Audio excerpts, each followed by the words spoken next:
Karoora xiqqeetiin waan gurguddoo hedduu milkeessinee irra jennee kaasuu dandeenya. Inni calqabaa nageen hawaasni keenya nagaan bahee nagaan akka galuu danda'u yeroo isaa guutuu misooma irratti akka dabarsuu danda'u kana olitti immoo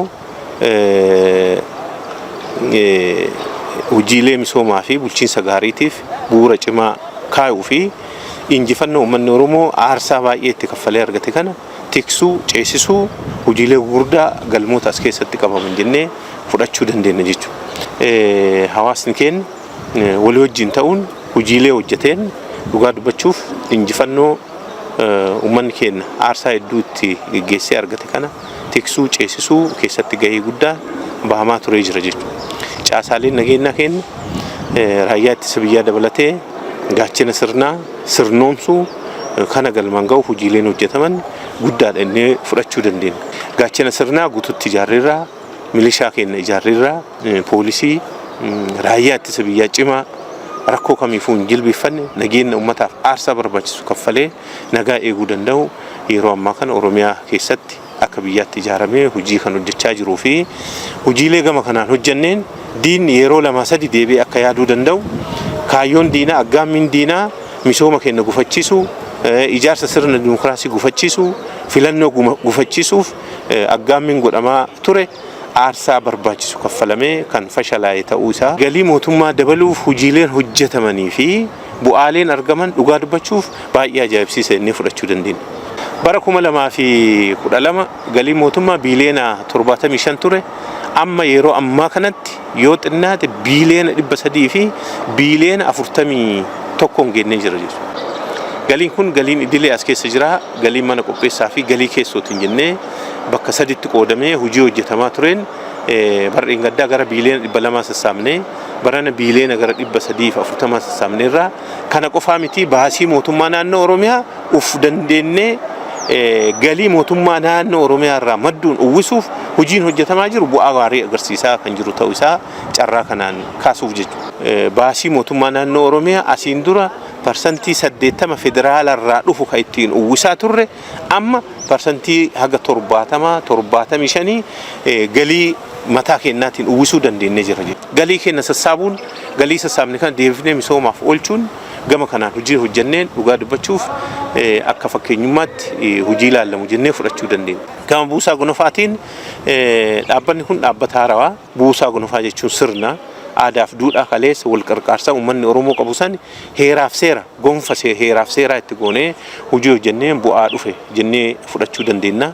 Lammaffaa gurmaa'insa isaa haga gandaatti gadi buufneerra sadaffaa immoo miseensa miiliyoona 29.4 horannee jira jechuudha. Dhaabbata guddaa miseensa guddaa qabu jennee fudhachuu dandeenya. Biyya kana keessatti dhaabbanni miseensa haganaa qabu jiraate sanuu yeroo gabaabaa keessatti waggoota 3 arfan hojii hojjetameen dhaaba guddaa jaarmiyaa guddaa uummanni Oromoo ufii isaatiif yeroo rakkootiif itti wal qarqaaruuf dhaabbata jaarmiyaa guddaa ijaaramee hojii seena qabeessa ta'e hojjechaa jirudha. Dhimmi buusaa gonofaa dhimma birmadummaa biyyaati.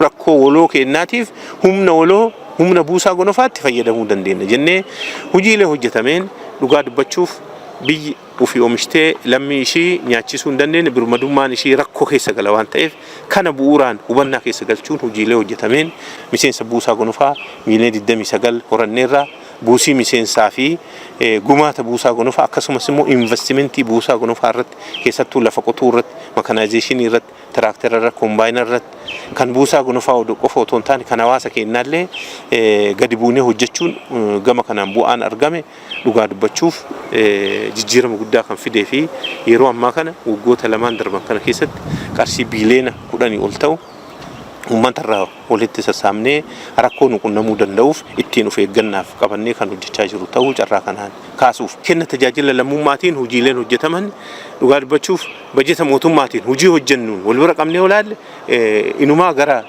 irra darbaa deemaa kan jiru ta'uu isaati. Bara darbe biiliyoona 200 karoorfannee gara biiliyoona 300 raawwannee jirra. bara barana mo biiliyoona 360 karoorfannee gara biiliyoona 360 raawwannee jira. Fakkeenyaaf ashaaraan magariisaa hojii kenna tajaajilamummaatiin hojjetamu. waggaadhaan uummanni keenya miiliyoonaan bahee biiliyoonaan dhaabee naannoo isaa qilleensa jijjiiramaa jiru kana laggeen asiin dura gogan deebi'aniiti bayyanachuu calqabanii jiran jechuudha akka haroo harammaa dabalatee jechuudha. Sharafa biyya alaa buna deebifnee baay'ee dhaabnee jirra. Keessattuu akkuma dhiyeenya kana kabajamoo muummee ministeeraa ibsaa turan alergii irratti hojiileen hojjetame bu'aa kenna tajaajila lammummaatiin fudhachuu dandeenya. Manneen barnootaa bu'uura buruu kuma 17-18 olii yeroo ammaa kan Oromiyaa keessatti hojjetamanii jiru. Dhiiga arjoomuu irratti mana haadha hiyyeessaa deebifnee kumaatamaan jechuudha. Kaan ijaaruu, kaan suphuu, kaan haaromsuu irratti hojiilee hojjetame. Ijoollee harka qalleeyyii mana barnootaa keessatti daa'imman mana barnootaatti nyaachisuu yoo xiqqaate miiliyoona 6 miiliyoona 7 uummatarraa walii sassaabamee ijoolleen akka nyaatan dhaloota boruu ijaaruu keessatti tajaajila lammummaatiin hojiileen hojjenne bu'aan gama kanaan dhufaa jiru. Karoora mootummaatiin keessattuu bajeta mootummaatiin hojii hojjechaa jirruun almost walqixa kan dhufaa jiru ta'uu carraa kanaan kaasuuf